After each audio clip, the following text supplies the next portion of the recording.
সবাই মিলে দূরে কোথাও যাওয়ার মজাই আলাদা। কিছুদিন আগে আমরা 7 ফ্যামিলি মিলে ঘুরে আসলাম কক্সবাজার থেকে। এত ভালো লাগছিল যা বলার বাইরে। আমরা কিন্তু কক্সবাজার মজার পাশাপাশি কিছুটা ঝগড়াও করেছিলাম। যাই হোক, ঝগড়ার কথা নাই বা বললাম, সবাই মিলে কিন্তু অনেক মজা করেছি। আমাদের মজার কোনো শেষ ছিল না। যেহেতু আমার খুব সমুদ্র পছন্দ, তাই সবাইকে নিয়ে কক্সবাজার ঘুরতে গেলাম।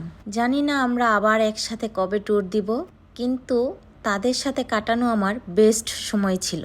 সবাইকে অনেক মিস করছি আজকে, তাই এই ব্লগটা বানানো। এই তো আমরা কত মজা করে কিছুদিন আগে ঘুরে আসলাম, আর এখন যে যার মতো কাজে ব্যস্ত। সবাই একসাথে হয়ে ঘুরতে যাওয়াটাও কিন্তু ভাগ্যের ব্যাপার। আর এইখানে আমার খুব ভালোই লাগছিল, আমি সবার ভিডিও নিচ্ছিলাম। সারা বাসে আমরা অনেক মজা করেছি। অনেক মজার একটা ট্যুর ছিল 1 বাই 6 বোনের। এইদিকে আমরা রুমে চলে আসলাম। রুমে যেতে এই বেলকুনিতে চলে গেলাম আমি।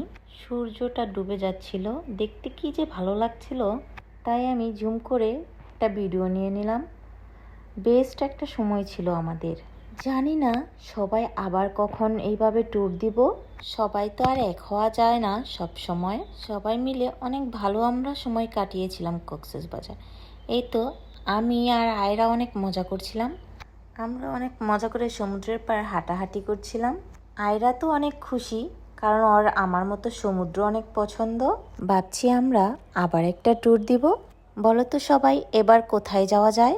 সমুদ্রে তো অনেকবারই গেলাম, এবার একটু পাহাড় দেখলে হয়তো ভালো লাগবে। তাই ভাবছি একসাথে পাহাড় আর সমুদ্র যদি দেখা যায় তবে কেমন হয় বন্ধুরা?